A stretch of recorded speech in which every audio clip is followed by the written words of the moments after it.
Welcome back to Digital Wandering, and this is another video about Ubuntu Touch and some things that you may have to watch out for if you decide to go down this road and want to use Ubuntu Touch as either your main operating system or one of the operating systems that you use on your smartphone.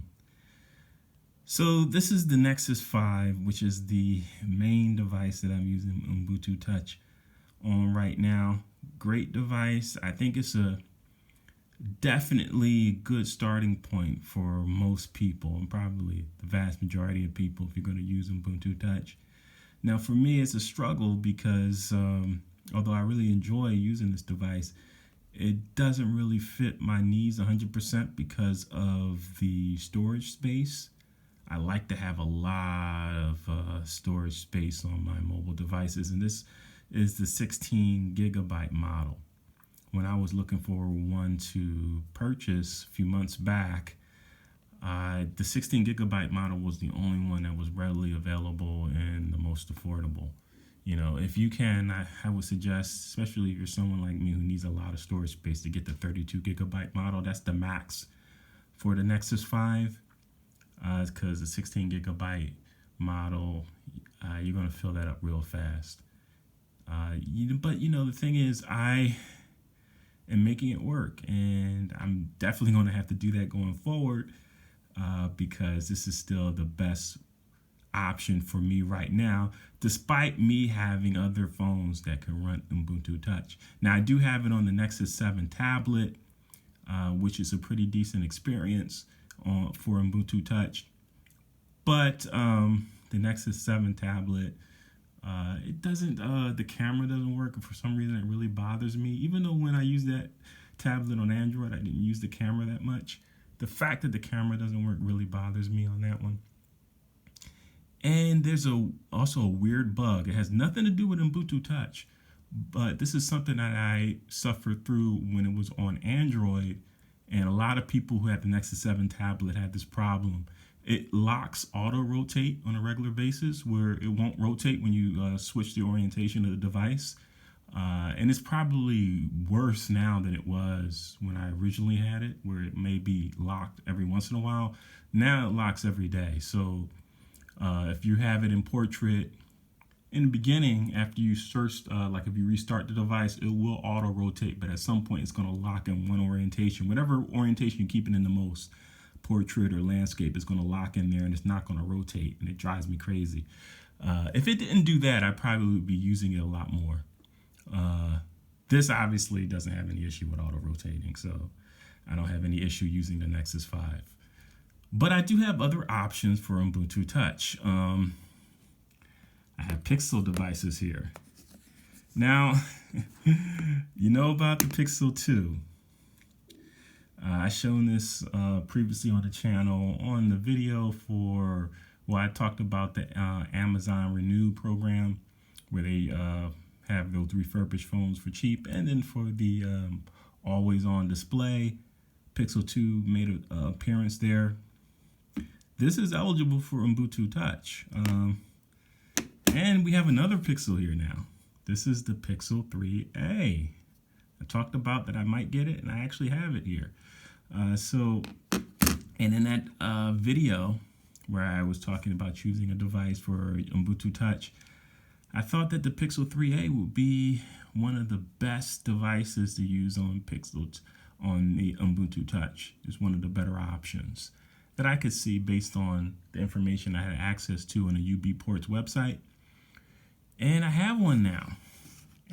But I also talked about how, since this is still eligible for Android 12, it's still a pretty decent Android phone, so you have to deal with that, whether you want to actually put Ubuntu Touch on here. But you do have options here. None of these, if you could tell, they both were still on Android, so none of these are actually on Ubuntu Touch right now. They don't want to stay up. None of these are on Ubuntu Touch right now. And I just want to go into why I don't have any of these on Ubuntu Touch. So I've had the Pixel 2 for a while now, and right around the time that I actually purchased the Pixel 3a used, I said, hey, let me try to put Ubuntu Touch on the Pixel 2. And one of the reasons why I did that is because when I looked on the listing of devices that you can port Ubuntu Touch to, the Pixel 2, although it's way down the ranking, it is ranked higher than the Nexus 7. I have the Nexus 7 LTE, and like I said, the experience with that, other than the camera not working, the experience of Ubuntu Touch on there is pretty good. And in the documentation for the Pixel 2, it shows that the camera works, so that was cool. And I thought if everything else was at least on the level of the Nexus 7, that sounds like a pretty decent experience. And it will give me the option. This has 4 gigabytes of RAM over the 2 gigabytes of RAM that the Nexus 5 has. And it has 64 gigabytes of storage, 4 times what I have over here, which is 16. So using the Pixel 2 on Ubuntu Touch, I thought would be a decent option. But I completely failed in trying to add Ubuntu Touch to the Pixel 2.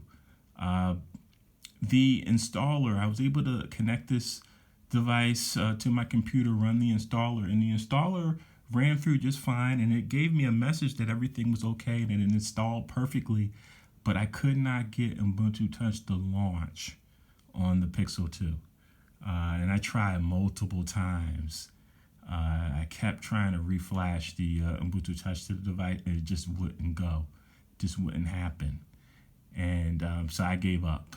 So the device is back on Android right now. And I'm going to talk about that whole process. Oh, man.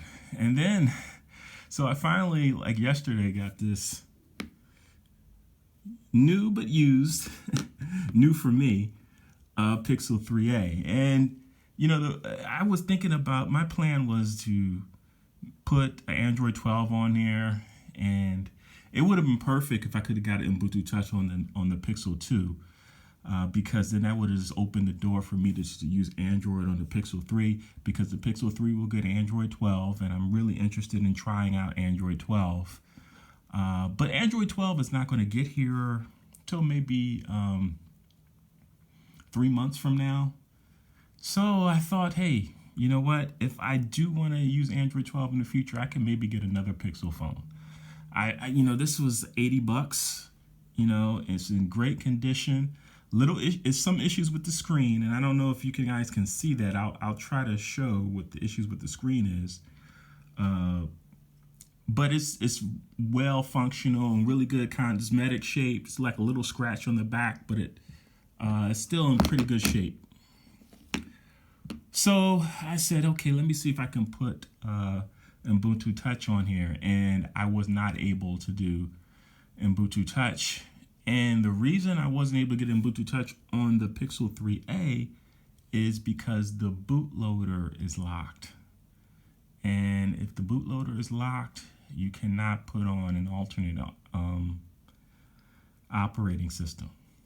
I can't flash anything to this device because of that locked bootloader, and it's locked by the carrier. Now, when I got the phone, I made sure to look for one that was unlocked, and apparently it's unlocked, but it's just a SIM card. The SIM card is unlocked, so I can put in my SIM card of choice, but that has nothing to do with the bootloader. So the bootloader is locked by the carrier. So this is probably originally was through a carrier like AT&T. I'm talking about U.S. carriers here like AT&T. I think AT&T probably is the most likely. I think there's a way for me to find out if I look at the IMEI number or something, or one of the device numbers on here. It could tell me what carrier it was associated with. I'm not super interested in that, but maybe in the future that might be relevant. But that stopped me in my tracks. So I have 2 phones that run Ubuntu Touch. Well, 1 phone and 1 tablet that run it. But I have not had any success with the Pixels. I gave a short story why, but now let me go with some long story here. Now, the process of putting Ubuntu Touch on the Pixels. One thing is that you have to roll the Pixel phones back to Android 9. Both of these are on Android 11 right now, but the installer for UBports to install Ubuntu Touch will not work on Android 11. So I've never flashed anything previously onto any phone that I had. So that was a new process for me. So I had to find a tutorial that'll let me know how to do that. I did find a tutorial, and I will link it into the description. The one that I found to flash the Pixel phones. That one, of the few the tutorials I went through, that was the first one that I found that gave me instructions that worked for me, and it worked well. Everything he showed me and everything the guy shows in the video worked really well.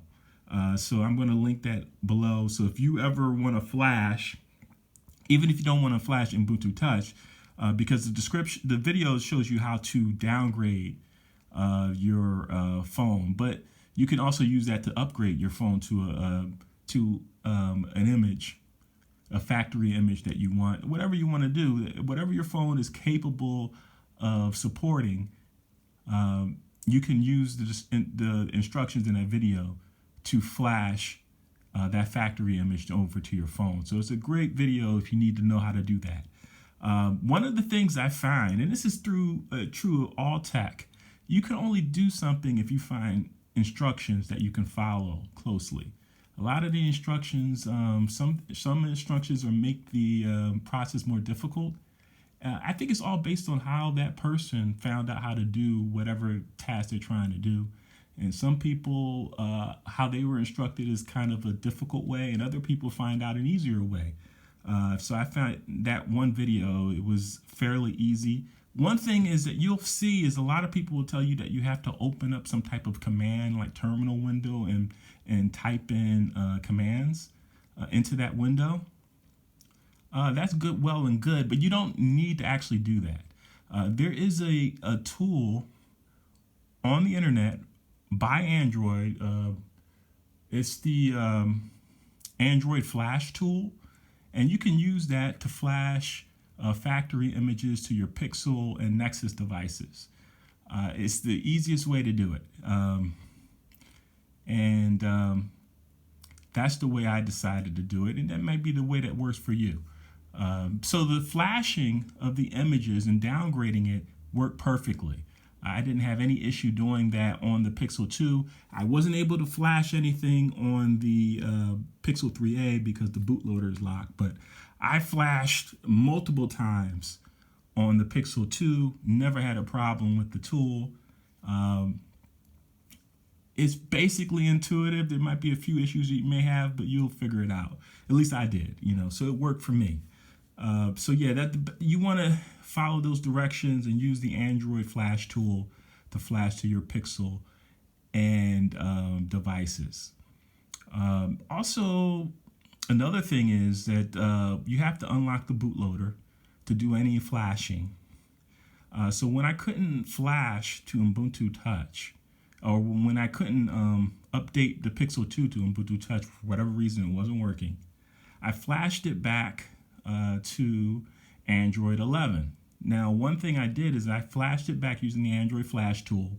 But when you flash it back, if you just flash the factory image and do nothing else, the bootloader will still be unlocked. So when you open up your phone or restart your phone, the first thing you're going to see is a page that tells you that your bootloader is unlocked and that your data is unsafe, and they tell you not to put any important data on the phone because you have an unlocked bootloader, and it's a security risk. It's a whole error, not an error message, but it's a whole warning message before your phone starts up that you see every time you start your phone if you have your bootloader unlocked. So I went online and I said, okay, how do I lock the bootloader? I found some instructions on how to lock the bootloader, and the instructions are simple enough, but I got stuck on the instructions on like step 2, where it tells you that you have to open a command window and using ADB tools. The ADB tools is like the Android debug bridge tools. Now you have to download tools associated with that in order to make the Android Flash tool work. So I downloaded that, but in the instructions they said you have to open up And hopefully I'm describing this right. Someone else in the comments maybe want to correct me a little bit if I'm saying something's wrong here. You have to open up a command window associated with the Android debug bridge. And there you can type in commands that will allow you to relock the bootloader. I could not find what they were telling me in the instructions on how to lock the bootloader using that method. I couldn't find the folders they were talking about, and I couldn't find a way to open up that command window. It's not the main command or terminal window associated with your computer, your operating system. It's the one associated with those specific tools. I couldn't find that at all. And I was going through so many different instructions, and one of the instructions even said that a lot of users get hung up on that one area, and they were trying to explain how you would find it. I couldn't find it. The easiest way to relock the bootloader that I found on these Pixel devices is to ignore that method. Just go back to the Android flash tool, reflash a factory image. And one of the things you can do when you're flashing a factory image, there's a check box there where you can check where it will say lock the bootloader. If you do that, a part of the flashing process, it will give you an option to lock the bootloader, and it will show you a page on screen where you can get that process done. So that's going back to the Android flash tool. That was the easiest way for all this process of flashing your devices and relocking the bootloader. No need at all to go into any type of command window, at least with the Pixel and the Nexus devices for your flashing those. So it was a long process. I'm glad I learned that, because who knows, I might need to flash something in the future with my Pixels. Maybe not. I might be done flashing at this point. And the thing I talk about in a lot of my videos is that I do not like doing a lot of tinkering with the devices. I find it to be very time consuming, and often there's a lot of failure involved. I think a lot of people like that experience of tinkering, of going and finding out how to fix a problem. And I like it too, but it can be very frustrating and expensive. Like these devices here, I'm going to find another use for these devices. Like this one, the Pixel 2, I'll find a use for it. The Pixel 3a, I'm going to put Android 12 on there when that becomes available. But just say if the only use I have for these devices is to put Ubuntu Touch on them. And, I wasn't able to succeed in that. And that's money that would not have been well spent. So that's what I find with a lot of tinkering, is that it's not just takes time, but it's also can be expensive, because you might have to buy components that you find out you can't use or they don't work, and you have to return them and do whatever else, or eat the cost depending on what it is. So it can be really frustrating, especially for a new user. I think trying to use Ubuntu Touch, this whole process that I explained with the Pixel phones, I think it wouldn't be attractive to a lot of people. It will turn off a lot of people. It's a lot of effort to try to get an operating system to work when something like Android and iOS works right out of the box, even with a cheap used phone or any type of budget phone. It'll just work out of the box. You don't have to do all these steps to try to get something to work, and sometimes it doesn't work even if you go through all these steps. So the user-friendly aspect of things like Android, iOS, or even something like Fire tablets, the Fire OS, that is really something that I think the masses could take advantage of. For new people who maybe don't want to go through all these steps, the early Nexus 5, even though these are 8 years old, might be the best for you. Like, you do not have to flash anything to this, because the only reason I had to flash the Pixels because they were on Android 11. This goes only to Marshmallow, which I think is Android 6. Might be Android 5. No, I think it's Android 6, Marshmallow. So I didn't have to flash anything to this. All I had to do was connect it to my computer and run the installer. So something like the Nexus 5 might be a lot user friendly for someone who doesn't want to go through all these steps, but they are interested in using Ubuntu Touch. I think this is the easiest way. Get the 32 gigabyte model if you want to have as much storage space as possible. The 2 gigabytes of RAM could be a problem for you, but it does run very well on that 2 gigabytes of RAM. It doesn't run perfect. You probably, and I'm not saying this from experience because I wasn't able to experience on higher hardware, but I'm thinking that the double memory that you would get with these Pixels would create some performance advantages over this, but it still is a satisfactory experience for me on the Nexus 5. So I'm going to continue to use this earlier. I don't know if I will do this. I may try to get another Pixel 3a in the future. Hopefully one that I'm sure I'm going to be able to unlock the bootloader on so that I can put Ubuntu Touch on here. I would really like to do that because I still, even though, again, it's a satisfactory experience with the Nexus 5, I do feel like I need more, and this newer hardware would provide me with the more that I'm looking for. So that's something that's very attractive to me. But yeah, it's an adventure doing this online, trying to get these alternate operating systems to work on this hardware. But yeah, I just wanted to share that with you guys. If you have any experience with getting an Ubuntu Touch on other phones, please let me know because I would like to hear as much as possible. Another thing you want to do if you're choosing a phone for Ubuntu Touch, you go to the UBports website, you look at the devices. Also, you want to go to the forums as well because the forums, they have individual pages associated with devices, and the developers and also users post comments on their experiences with these devices, trying to port Ubuntu Touch to them. So that gives you a lot of valuable experience. Like the experience I had with this, where it wouldn't launch Ubuntu Touch, it seemed like other people had that experience as well. I didn't discover that until I was having my problems. I went back to the forums to see what was there, and I saw those comments. So maybe even before you buy the device, you may want to look at the comments. One of the interesting things about comments is that, and this is true of all devices. I mean, if you go to any forum for any type of Android or iOS device, a lot of people are having problems. Even with the most well-engineered devices that have billions of dollars of research and development behind them, people have a lot of problems with those devices, all different types of tech issues.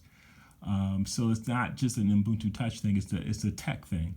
But one of the things you will get, though, is that in these major companies that are sending out thousands, hundreds of thousands, even millions of devices, maybe some of those comments are not reflective of most people's use experience. It's just maybe edge things that some people are having issues with, they have to go to online in, where the vast majority of people are not experiencing those problems at all. It is valuable to get that, but it may not be reflective of everybody.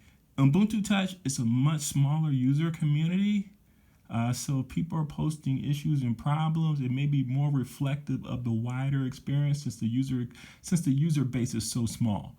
So it may be more reflective. So you may get a lot more out of going to the forums, Ubuntu Touch forums, and getting that information. So I think it's under community on the UBports website. You just want to go to the forums and check things out.